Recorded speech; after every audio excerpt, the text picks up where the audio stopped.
ബ്രസീലിലെ സിയാറ സംസ്ഥാനത്തെ ഫോർട്ടാലസയിലുള്ള പ്രശസ്തമായ സെന്റ് ബെനഡിക്ട് ദേവാലയത്തിൽ അതിക്രമിച്ചു കയറിയ യുവാവ് വിശുദ്ധ രൂപങ്ങൾ തകർത്തു.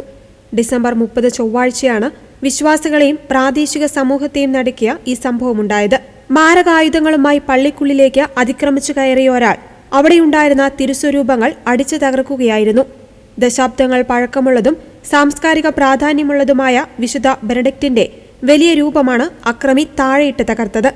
പള്ളിയുടെ ഉൾഭാഗത്ത് വലിയ തോതിലുള്ള നാശനഷ്ടങ്ങൾ സംഭവിച്ചിട്ടുണ്ട്.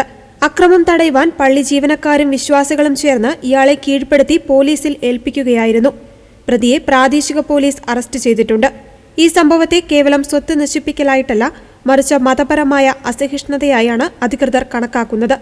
ആരാധനാലയത്തിന് നേരെയുള്ള ഈ ആക്രമണം ഗൗരവമായ കുറ്റകൃത്യമായി പരിഗണിച്ച് അന്വേഷണം ആരംഭിച്ചതായി പോലീസ് അറിയിച്ചു. ആക്രമണം കത്തോലിക്ക സമൂഹത്തെ ആഴത്തിൽ വേദനിപ്പിച്ചുവെന്ന് sanctuary rector father Francisco junior de Oliveira Marques പറഞ്ഞു. ഈ പ്രദേശം സാംസ്കാരികമായും ആത്മീയമായും ഞങ്ങൾക്ക് വലിയ പ്രാധാന്യമുള്ളതാണ്. ഇത്തരം അക്രമങ്ങൾ ഞങ്ങളുടെ വിശ്വാസത്തെ തകർക്കില്ല. സഭ പ്രാർത്ഥനയോടെയും ജാഗ്രതയോടെയും മുന്നോട്ടു പോകുമെന്നും അദ്ദേഹം വ്യക്തമാക്കി. വിശ്വാസികൾ പ്രാർത്ഥനകളിലും പരിഹാര കർമ്മങ്ങളിലും പങ്കുചേരണമെന്ന് സഭാ അധികൃതർ അഭ്യർത്ഥിച്ചു.